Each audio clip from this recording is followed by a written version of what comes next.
Olá, oitavo ano, tudo bem? Agora, nesse início de bimestre, nós vamos nos aprofundar no tema quadriláteros.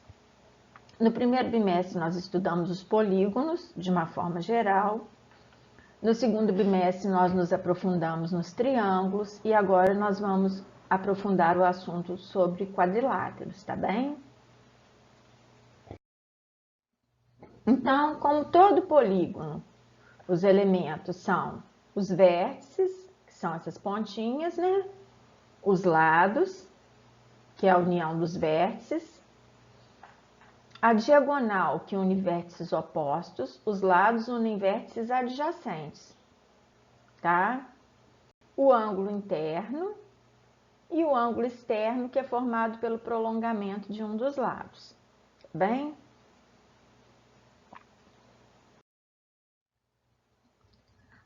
Aí aqui tá entrando mais detalhadamente no assunto.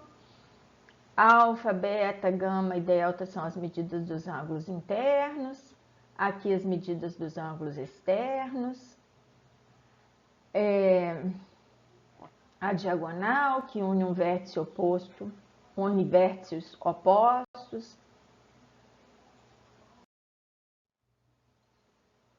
Os dois lados são chamados consecutivos quando eles possuem um vértice em comum.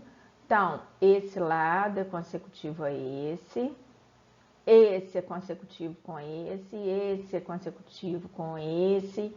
Então, lados consecutivos têm vértices comuns e vértices consecutivos são aqueles que são extremidades de um mesmo lado. Se não são extremidades de um mesmo lado, são vértices opostos, tá? Esse e esse são consecutivos, são vizinhos. Esse com esse são opostos, tá? Esse lado é oposto a esse, por quê? Porque eles não têm um vértice em comum. Agora, ângulos internos consecutivos são aqueles que têm um lado em comum, ó. Esse ângulo e esse tem esse lado AB em comum.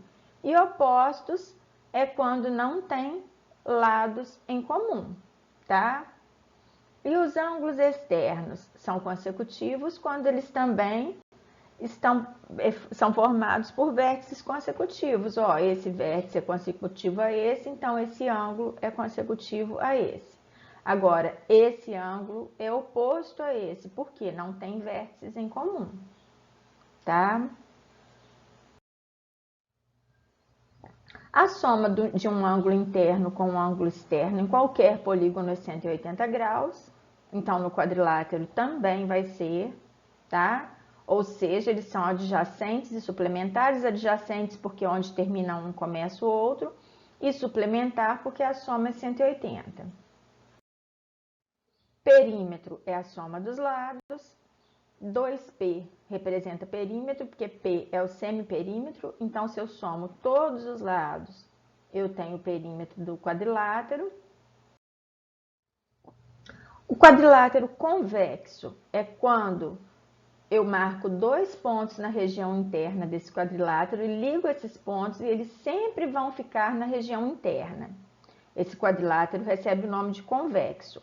O côncavo, em algumas situações, olha, eu marquei o ponto A e B. Quando eu uno esses dois pontos, eles passam pela região externa do polígono.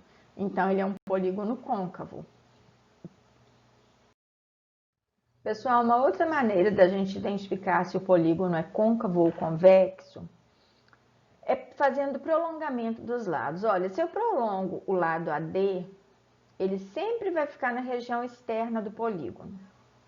Se eu prolongo o lado CD, também esse prolongamento vai passar pela região externa. Agora, quando eu prolongo o lado AB, ele corta esse polígono.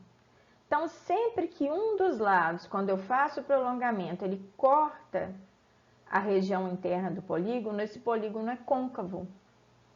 No polígono convexo, isso não acontece. Vamos imaginar que esse retângulo aqui, olha, esse quadrilátero aqui, qualquer um dos lados que eu prolongue vai ficar na região externa, não vai cortar.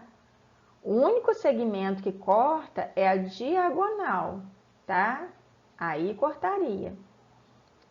Pessoal, por hoje é isso. Qualquer dúvida me chame. Vou deixar uma atividade para vocês. Beijos e até a próxima aula.